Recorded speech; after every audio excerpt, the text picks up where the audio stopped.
আমরা সবাই এখন আপনাদের বিয়েতে যাচ্ছি বিয়ে খাওয়ার জন্য। সবাই আগে চলে গেছে, এখন জামাই যাচ্ছে লাস্টে। সবাই ওই যে সামনে মাইক্রোতে জামাই বসে আছে একা, আর জিএম আছে সামনে, তারপরে আমি আর মামুন এক গাড়িতে আমরা যাচ্ছি এখন। এনাম মাথা থানি দে নাম ড্রাইভার ডাইনে দেবে না বামে যাবে চিন্তা করতে সন যাক দে ল আমরাও যাই ধর চল এনাম এনাম দাঁড়ো এনাম আয় আঙ্গুর তুই চলে যাবি এনাম এনাম মাথা টানি দে এনাম আমরা কি নোয়াখালীর ভিতরে আছি নাকি কই চলে যাইছি আফ্রিকার জঙ্গল? মানে আর সাইড নাই দেখতেন না কিছু। আসসালামু আলাইকুম, কি অবস্থা আপনারা সবাই ভালো আছেন? আপনারা কি জামাইকে নেওয়ার জন্য আসছেন, রিসিভ করার জন্য নাকি? আপনারা কিছু বলেন না কেন? এখন আমাদের দুলা গাড়ি থেকে নেমে গেছে, মামুন এনাম করতেছে খালি। এই যে দুলা আমাদের দুলার দুই ভাই এনাম।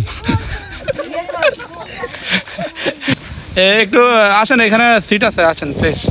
আমাদের পুকুর পাড়ে আসেন, সমস্যা নাই, এখানে কি ইয়া মহিলা কেউ নাই, আসেন প্লিজ, বসেন না।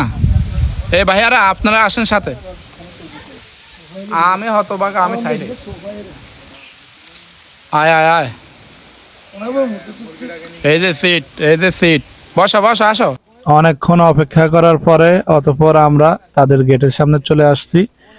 এখন জামাই দেখতেছেন নামছে নাইমা সবার সাথে হ্যান্ডশেক করে তাদের বাড়ির দিকে যাচ্ছে এখন।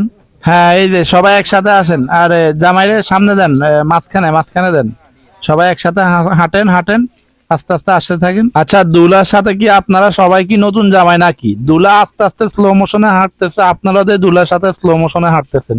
আহ, কি সুন্দর! এখান দিয়ে তো আমারও দেখা যাইতেছে। না, তাহলে সমস্যা না, স্লো মোশনে হাঁটা যায়, এটা ব্যাপার না। তো সবাই আমরা এখন তাদের বাসা দিকে যাচ্ছি, সামনের দিকে। এখানে আসার পরে তারা একটা লাল ফিতা দিয়ে গেট ধরছে, সেখানে আমাদেরকে শরবত এবং মিষ্টি খাওয়াচ্ছেন। আমরা তো বুঝতে পারিনি, সাধারণ সহজ সরল মানুষ ফিতা কাটার জন্য 5,000 টাকা দাবি করতেছে। আমরা বলছি 1 টাকাও দিতে পারবো না। তারা বলতেছে আপনাদেরকে ভিতরে যেতেই দেবো না। যাই হোক, যেহেতু আমরা বিপদে পড়ে গেছি, এখন কি আর করার। তাদের কথা অনুযায়ী দুলা তাদেরকে কিছুটা সম্মানই করেছে, তারপরে তারা আমাদের গেটটা ছেড়ে দিয়ে। আমরা তো মেহমান, অনেক কারণে খাড়া করে রাখছি। ও আচ্ছা, তাইলে আমরা পিছনে যাই বসি, তাইলে কত ভিতরে